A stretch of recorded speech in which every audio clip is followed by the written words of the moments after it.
Hi, Henrik from RLK Group here. What you have to understand is that the differences between a small startup and a huge or large retailer is actually not that big.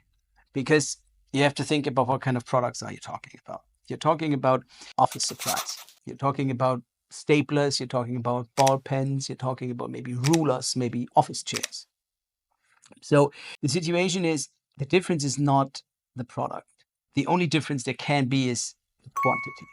The large retailer will need way more quantity. He will need way more chairs. He will need way more ball pens than a small startup. However, a small startup will normally have some kind of idea to change the product a bit, to make it a better product, to make it stand out, to have a different colorway, to have better packaging, to have something better than the retailer.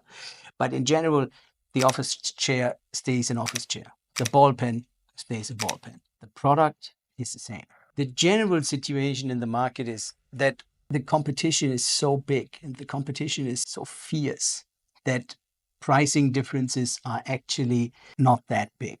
If you think about an office chair, you can put roughly 400 to 600 office chairs in a 40-foot container.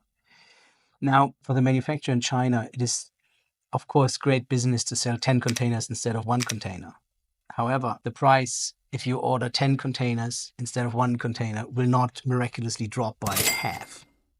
So if you think about a more suitable way that you say maybe the large retailer orders 2 containers or 3 containers, so let's just say 1,500 to 2,000 chairs, and the small startup will order 1 container, because only if they order a full container, it actually makes sense. If they only order 5 chairs, then they will not come to China. But the price difference between, let's just say, 500 and 1,500 chairs is neglectable, simply because Europeans might think there's 20, 30% savings, but there's not.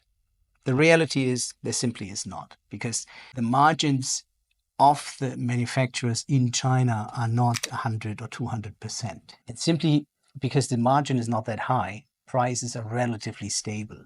If you order more, you get a better price. But we are talking about single-digit percentage. We are not talking about 10%, 20%.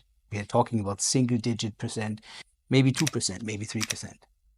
So what is the difference actually for startups and for retailers? Startups will normally say, we want something new. We want something better.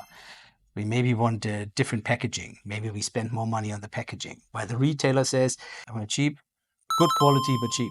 No matter which way you want to go, contact us. Still losing sleep over ordering office supplies from China? Let RLK Group do the heavy lifting. If you want more insider sourcing secrets and industry tips, smash that subscribe button, follow us, and ring the little bell. Catch you next time.